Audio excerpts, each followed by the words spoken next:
Hello health champions. Today we're going to talk about 10 different things that your feet can tell you about your liver. And the first thing is if your feet turn yellow. So there are different aspects we want to think about though, because if it's the entire foot, that's different than if it's just different parts. So if it's the whole foot, then it's probably jaundice, which has to do with how the liver breaks down bilirubin, and if it falls short, if it falls behind, now the bilirubin builds up and it is kind of a yellow pigment. And this yellow coloration is going to affect the eyes, the white of the eye, and the skin first. But in severe cases, you can also see it on the feet. Now, if it's only the soles, if it's only the bottom of the feet that's yellow, now this is probably called carotenemia, meaning too many carotenoids in your blood, and you probably simply ate too many yellow foods like carrots and pumpkin and sweet potato. So it could be that you just want to cut back on those, because what's going on is that you may be okay, that the carotenoids, the carotene that's supposed to be converted into vitamin A, so carotene is a pre-vitamin A, and if that conversion isn't happening fast enough because you're just eating so many carrots and yellow foods, then you might still be okay. But it's also possible that if you have some liver stress, if your liver is falling behind, then you're going to process that at a slower rate, so it's going to exacerbate it. But then if the yellow discoloration is just the toenails between the toes or around the nails, now this is probably a fungus infection. And if your liver is struggling, now you're probably going to have a reduction in your immune system as well. And fungus, just like most pathogens, they're opportunistic. So if your immune system goes down, now your pathogens are going to thrive. But if you have a weak liver or a fatty liver, now you're probably also insulin resistant. And this is going to make the fungus worse, because with insulin resistance, you don't control your blood sugar as well. And with high blood sugar levels, now that is the favorite situation for fungus. So you're going to make that overgrowth even worse. Another way you can get discoloration is if the liver toxins start accumulating because the liver can't keep up breaking them down. Now that's going to slow down the growth of your nails. And if the nails grow much slower, I mean, they don't grow very fast to start with, but if it slows down even further, now they're going to be thick, brittle, and yellow. And also, if your liver is struggling, you run the chance of developing some imbalances in your microbiome called dysbiosis. And because there's so much of your immune system that depends on how well your gut is working, if your gut doesn't work so well, now your immunity is probably going to suffer further. Sign number 2 is if you have cold or numb feet. And there could be 2 different things. The first one is poor circulation. And this can have to do with your poor liver function, like a fatty liver, but also insulin resistance. And the liver is your primary metabolic factory, and it makes different proteins that regulate the blood viscosity, the blood thickness. And insulin resistance leading to high blood sugar will cause blood vessel dysfunction, because that high blood sugar, it causes a swelling and a dysfunction of the inside of the blood vessel, so they can't regulate blood pressure and circulation as well. So when your circulation suffers, it's going to affect the periphery first. It's going to affect the body parts furthest away from your heart, so that's your hands and your feet. And when that circulation goes down, it's going to affect both blood vessels and nerves, and that's where you can get that numbness and the tingling also as a result. But it could also be that you feel cold because of slowed metabolism. So the thyroid is your master regulator, your thermostat that regulates metabolism. And the liver is responsible for converting your thyroid hormone, the T4, into the active thyroid hormone called T3. And the vast majority of that conversion happens in the liver. So when that liver is struggling, that can also affect your overall thyroid function, and it can slow down your metabolism. Sign number 3 is red burning feet. And if the liver is struggling, it can't keep up with breaking down all kinds of different metabolic and inflammatory byproducts. So now if we get a buildup of these toxins, they have the potential of irritating blood vessels and nerves, and this in turn can trigger some cytokines, some pro-inflammatory. Those are just chemical messengers that signal inflammation. And when we get inflammation, some of the hallmarks are that we get redness and swelling and heat, and we get vasodilation. So the blood vessels dilate to let more blood through, and that's where we get the redness and the heat. But also, if the liver is not functioning at its best, it can start accumulating iron. So we get excess storage of iron in the liver, and that's not a good thing. There is a disease called hemochromatosis, called iron overload. And this could be genetic, but some people just develop a lot of iron buildup, even though they may not have the genetic portion. And iron is supposed to be inside your red blood cells. When it's elsewhere, it tends to be sort of very corrosive. It's like rusting your body, and it's a huge stress on your liver and your pancreas primarily, but also on all the cells when it's not where it's supposed to be. And then this hemochromatosis, this rusting iron, this corrosive iron, further irritates these blood vessels and the nerves. Sign number 4 is itchy, dry, and flaky feet. So when the liver is struggling and we get this toxin buildup, now the body is going to try to get rid of it someplace else, because the liver is one of the main pathways to get rid of toxins. But if we can't get it out, if the liver is not keeping up, the body's going to try some other pathways. And one of those important pathways is through the skin. And if we have toxins exiting the skin, now, of course, they're going to cause inflammation and irritation and possible itchiness there. And if the liver is struggling, it may not make enough bile. And with less bile, we're not going to absorb fats as well. And that includes the essential fatty acids, the omega-3s, that are super important for moist and functional and elastic, nice skin. So if our bile and our essential fatty acids go down, now we can end up with dry and flaky skin.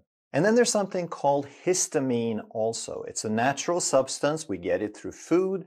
We keep it inside certain white blood cells called basophils, and they're part of inflammation and allergic reactions. Now, the liver is going to break down most of that. Once it gets out of the circulation, out of the stomach into the circulation and into the cells, after that point, the liver is the primary thing that breaks down histamine. And if the liver is struggling, we could get excess levels of histamine, and now, of course, we could get some allergies and some skin reactions and some irritation from that. Number 5 is swollen feet and ankles. If the liver is struggling, it may not make enough albumin. And albumin is a protein. It's our primary protein that keeps the blood nice and thick so that it absorbs, so it sort of holds water to it through something called osmotic pressure. If you think about what blood pressure is, it is a pressure that moves the blood around inside tubes. And if we have higher pressure inside those tubes, it's going to have a tendency to push the liquid, the fluid, the water out through those membranes. So we need to have something inside to act like a sponge and hold the water there so we can balance out that blood pressure and not start leaking everywhere. But with less albumin and with less osmotic pressure, now we're going to start seeing some of that leakage and water getting out. And one more way that this can happen is if you have a buildup of toxins and you have insulin resistance, now you're going to start activating what's called the RAAS, or the renin-angiotensin-aldosterone system. And this is the system in the body that regulates blood pressure and fluid balance. And what happens if we activate this system, now we're going to have sodium retention. We're going to tell the kidneys to increase the amount of sodium and water that it reabsorbs. So because of these two things, we're going to have water retention. We tend to hold on to more water. We increase our blood pressure, which of course increases the edema, but we also hold on to water, so now we make that edema worse. Sign number 6 is cracked heels. And if the liver is struggling, then we may not have the proper processing of essential fatty acids, because the liver is critical for the digestion and absorption, but also the processing and the distribution of these essential fatty acids that are critical for keeping the skin intact. But the liver also makes amino acid. It makes precursors that the body later uses to put together collagen. So it's the amino acids are the building blocks, and the collagen is a critical protein for skin to stay tight and strong. And then if the struggling liver is also associated with insulin resistance, now we're going to have a reduction in circulation like we talked about. And if circulation goes down, now there is less delivery of oxygen, so we can't make as much energy in the tissues, in the feet. And we also can't deliver enough nutrients, enough building blocks to make the repairs happen. And then we're probably also going to have high blood glucose levels, high blood sugar. And what happens with proteins and sugar, if they're high, they tend to stick. That sugar, the higher the blood sugar, the more it tends to stick to proteins. That's a process called glycation. And this damages the proteins. And this can happen to collagen as well.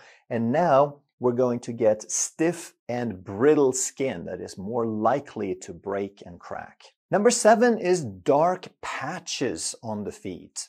And this is similar to in type 2 diabetes, where you can get something called acanthosis nigricans, which are velvety, dark, thickened patches of skin. And they typically happen on the neck and the armpits mostly, but also can happen in the groin, and they can happen on the feet. And they mostly develop in those areas like the armpits and the neck where there are friction and pressure points, where you get some rubbing from clothing or body parts rubbing together. And then when you have that friction, you have extra wear and tear. So when you wear and tear, you need to repair more often. And if you have insulin resistance, then those repairs don't happen quite right, because insulin is what's called mitogenic. It increases the growth rate. It increases the rate of cell division. So it's like we get a little bit too much growth when we repair it.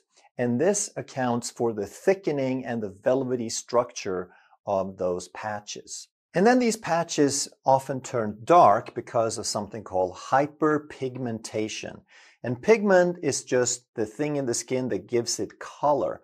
And the liver normally regulates the pigments and the processes leading to pigment regulation.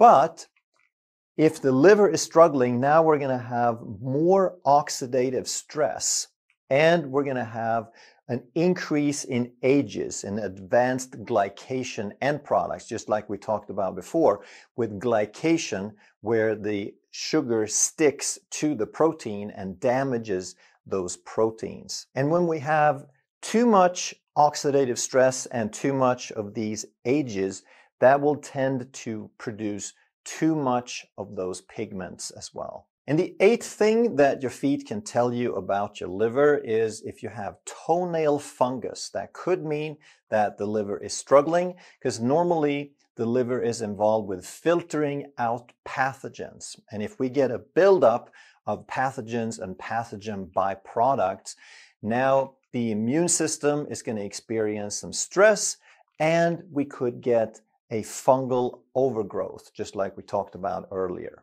And like we said before, if we see an increase in blood glucose level, blood sugar levels, like we typically do with some liver stress or fatty liver, now we're going to see pathogens thriving. A lot of the non-friendly bacteria are going to thrive on that sugar. And that's going to contribute even further to that fungal overgrowth. But one more thing that can happen is from this toxic buildup in the liver is that it won't be able to produce the glutathione that it normally does. So if we see a reduction in the glutathione, which is the body's #1 antioxidant on the inside of cells, now our cleanup ability and our immune system and our ability to fight off pathogens is going to suffer as well. Number 9 is gout. And gout is when you have very, very painful joints that are caused by uric acid buildup. And the #1 place this happens is in the big toe joint. And if the liver is struggling, now we're going to see a reduction in the processing of uric acid. So uric acid is a two-edged sword. It's very critical to find a balance here. And usually we only hear about the bad parts about uric acid causing crystals and pain. But uric acid is actually the most important extracellular antioxidant. Glutathione is the most important intracellular antioxidant.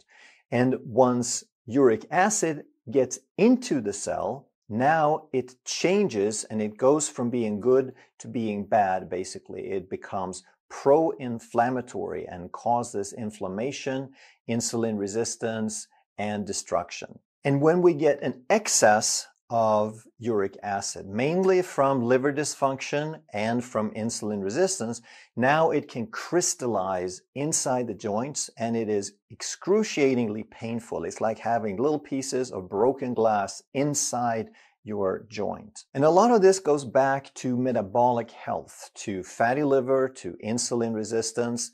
And when we break down fructose, then it increases the levels of uric acid quite dramatically. And also, when we have insulin resistance, it leads to the kidney functioning differently. So just like insulin resistance causes an increase in reabsorption of sodium, it does the same thing with uric acid. So we're going to get rid of less, we're going to reabsorb more of the uric acid as well, which are several different factors causing a buildup and an excess level. And the 10th thing that your feet can tell you about your liver is if they start sweating and smelling bad. And we touched on this mechanism before, that if the liver isn't keeping up and the toxins start accumulating, the body will try to get rid of them through some other pathway. So now it will increase the activity and the excretion through sweat glands in the skin of the feet. But that's not all that can happen, because a struggling liver can also contribute to dysbiosis, an imbalance in the gut. And now, if we have dysbiosis, those pathogenic bacteria will produce additional toxins. And in that environment, we're going to see an increase in inflammation. And now those two factors are going to stimulate your sympathetic nervous system, your stress response. You increase your sympathetic drive, and now that causes more sweat. And when the sweat stimulation comes from that sympathetic nervous system, you're going to see it in 3 different areas primarily. You're going to see it on the hands, on the palms of the hand, on the soles of the feet, and you're going to see it under your arms, in your armpits. And you have probably noticed this sometime. If you get really nervous, for example, then you start sweating in your armpits, under your arms. And some people have problems called hyperhidrosis, where their hands get very, very wet and sweaty.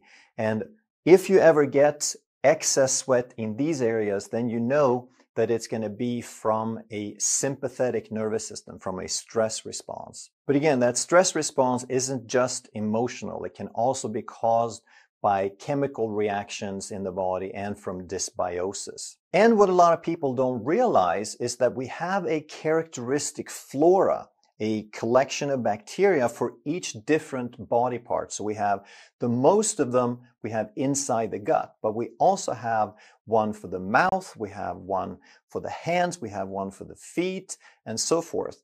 And if you have an imbalance in your gut flora, then chances are you're going to have an imbalance on the skin as well. So you get skin dysbiosis on the feet.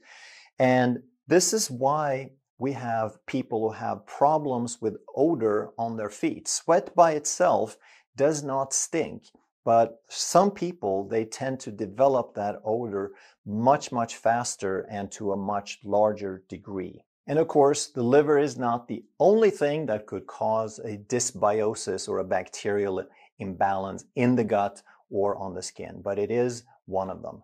If you enjoyed this video, you're going to love that one. And if you truly want to master health by understanding how the body really works, make sure you subscribe, hit that bell, and turn on all the notifications so you never miss a life-saving video.